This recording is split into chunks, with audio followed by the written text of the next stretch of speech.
Alright, let's see if this works this time. This is the third attempt. You think I'd get it perfect? Welcome. This, I kind of figured I'd start every one of these with a photo of a beer. This is a Father's Day brown ale I brewed recently for my old man. Came out nice. Very rich in the coffee and chocolate notes. But on to why I'm really here. I wanted to show a few things about Brewer's Friend. I know they've been looking to do some of these videos for a long time now, like since 2018, and I've always thought about doing it. I'm finally going to go ahead and give it a whirl. So, first thing I did is I went into my profile here for my brewing. So anybody with a new account, I believe, can do this. So you make a profile, even if you don't have a true name yet, and you're just brewer number so-and-so. Click on my profile. First thing you'll want to do is you want to go to the general. Before you start making, I'm going to teach you how to make an equipment profile, kind of why it's important. But before you do that, you need to go into your general preferences, so to speak. Here you'll want to choose the type of units you're going to be working in. Predominantly I used gallons and pounds and ounces, so the US. Lately I've been trying to switch over completely to metric just because I feel like I like the way it works. We'll find out, maybe not me. Eventually I'll go back to US. Kind of hoping I can wrap my brain around it. Another thing you could choose is if you're going to use specific gravity or Plato in your recipes. I've always used specific gravity. Maybe someday I'll learn Plato and I'll use that. Then a couple other things you could do if you've been adding ingredients. If you ever decide to add ingredients, you can decide what type of monetary value they have. So that way it can tell you about roughly how much it costs to make your beer or your recipe. That's something I've been playing a lot with lately as well. Here's kind of a real important feature. For a long time, I had this set to BIAB, brew in a bag, which is what I did for a long time. And then even when I got my RoboBrew, I always left it there. So I was always constantly changing something every time I opened a recipe or created a new recipe. So if you're an extract brewer, choose extract. If this is your default, right? If your default is extract, use extract. If your default and you always do partial mashes, do partial mash. Same if you do all grain or brew in a bag. Choose that so that way whatever you do most is when you make your recipes, it's right there, and you only have to change it if you're going to decide to do an extract recipe or create an extract recipe. Another thing to look out for, some folks like to copy recipes, and some people have theirs set to kettle. And this is just a personal preference. I've always had mine in fermenter, so I have to keep an eye out for when I copy a recipe that somebody who has their batch size target as their kettle. I'd like to convert mine over to fermenter and use it that way. I always like to know what exactly I'm going to put into the fermenter. You could choose, however, again, it's a personal preference. You got default batch size. Mine's going to be 21 liters, which is roughly 5.5 gallons. And my boil size, and I know these things because I've been brewing for a while now, and these are just the ways I like to have roughly 5.5 gallons go into the fermenter. So that way, if I want to drop, I have conicals, so if I want to drop out some of that, trub that goes in, or yeast, I have that room to do that.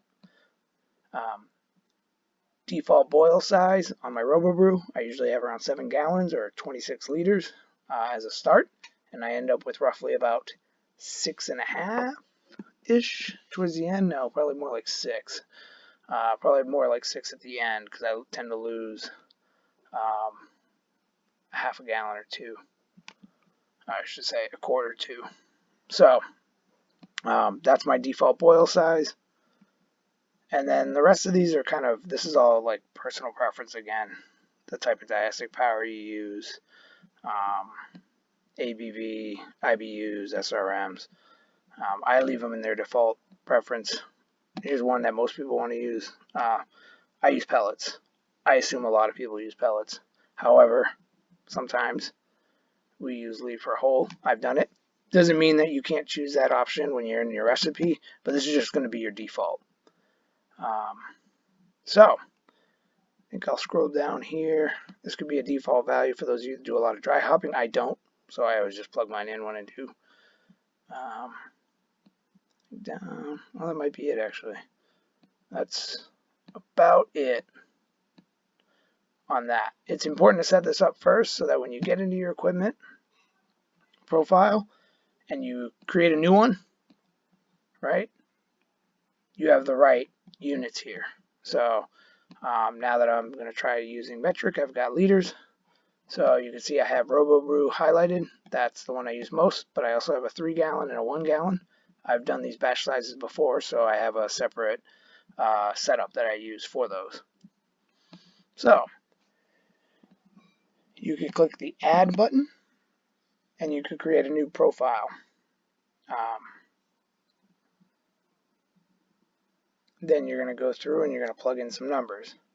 You'll see here that they give you general guidelines all along the way. So if, let's say, this was going to be like a 3-tier system, or I was going to do a brew in a bag, right? I could even put that here. And let's say I was doing brew in a bag on an outside burner. I might know that, hey, I'm probably going to burn off 6 liters an hour versus the typical 3 I get in an electric system like my brew. Then I might go down to my grain absorption. That would probably still roughly be the same. They have a recommendation here of 1 liter per kg or a quart per pound. For me, I tend to be a little bit less than that, so it could be 0.5. Hop absorption, I just go by their recommendation. Okay, so that'd be 0.005. And then my dead space is typically about 1 liter, and I have a miscellaneous loss roughly of 1 liter, or probably more accurately is I have a slightly higher kettle dead space, which might be closer to like 2 liters. So we'll leave it 1 liter for now. I'll just say I have a very small one, no miscellaneous losses, and 4% for my coolage shrinkage. This is nice because when I go in to make a brew log, especially when I'm about to start my boil, I put in the temperature that my wort is at, 212 degrees Fahrenheit or 100 degrees Celsius, right? And it'll account for that. And if I'm at the 7 gallon mark, it'll typically tell me, hey, like you're actually right around the 6.8 gallon mark. So for those of you with liters, that's, like the 26 liter mark. I might actually be a little bit less than that. So my chiller method is always an immersion chiller. Some of you might have an ice bath. Some of you might not chill at all. You just kind of put it at room temperature, let it wait. Some of you have plate, counterflow. I use the immersion. My altitude, they have a little site you can go to here. I'm not going to do it right now, but it did work. And I'm roughly at like the 663 meters, which pushed me at 93% for my hop utilization. My average efficiency, those of you just starting out, will probably be close to 60 or 65, or at least that's the number you should put in. And if you end up being higher than that, that's sweet. You just change it. You'll know after a couple of consistent batches, you'll know that your efficiency, you should either bump it up or down. I probably wouldn't do it after the first batch, but maybe after my second or third, I might adjust my efficiency based on an average of the 3 or 2. And then your default mash thickness, again, you could do, they've got, I think Brewer'sFriend's got a whole article on this. You can check it out. There's plenty of other literature out there on it as well. If you want to hit the Googs up, I'm sure you could read a lot about this. I tend to be at the 3 liter mark, 3 liters per kg. Some like it a little thinner, some like it a little thicker. And then your mash water units, if you're in metric, it's just going to be liters. If you're in US, it'll be either quarts or gallons. My mash tun size is 35 liters on the brew. That's just the brew. Let's pretend if I were using something else. Let's say I was using an 8 gallon pot, it'd probably be pretty close to that anyway. I know my brew is like 9 gallons, so it'd probably be, we'll just put it at the 32 liter mark. Let's say that. And then you got your mash strike heat or loss, or your mash strike heat loss here. I tend to be in the 1.5 range Celsius. And then my louder dead space doesn't have any, but let's pretend on this system I'd have 1 liter as well. Down here, I don't know a ton about these because I don't use a lot of them. Many other folks probably do and could say more on them. If you do, I'm sure you could read up in Brewer's Friend. It's probably not completely necessary for now, but I know my boil utilization is lower than average for hops. Probably closer to the 85, but I'm going to put it for 90 for now. This, however, I have not actually seen carry over into a recipe yet, and I'll show you where it would if it did. And hydrometer in Celsius, let's just say 15. It's probably either 15 or 20. I'm pretty sure mine's 15. So, and that's, if you had a refractometer, you could do it here. And if you found that your hydrometer was offset a bit, once you do a water test with it for calibration, you could add that in there. I did have one that I had to do that with for a while, and then I just got a new one. So then you could save that, and it'll be there. I'm not going to save mine. I'm actually going to delete that. And I'll just click back on my RoboBrew. You can see I still have that all set up. Now, those things are important because when you go to build recipes, if you set up your profile right, every recipe you build is going to come in with that, your basic brew method and units to style every time you create a new recipe. And that's handy to have so you're not always clicking and changing it every time. My boil times tend to be 90 minutes, so you can see I tend to lose a little bit more here than the average person might at 60. But then again, I'm brewing on electric, so it's just taking that 3 liters that I lose on the electric brewer in 60 minutes, and it's adding a little bit because I'm brewing 90. And then you can see my efficiency carried over, and you might wonder, where does it even show my equipment profile and which one I'm using? It's down here for some reason. So, not a hard thing to remember. You just open the more. You like to see all this information over here anyway, I'm sure. So if you copy a recipe, it'll probably resort to this.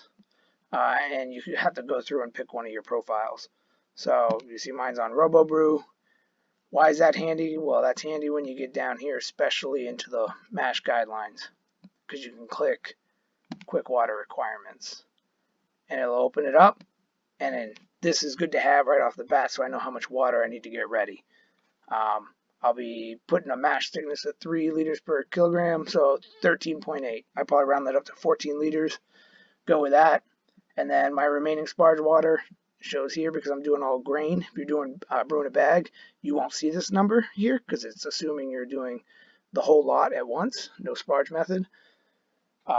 It's telling me I have like 14 liters and some change.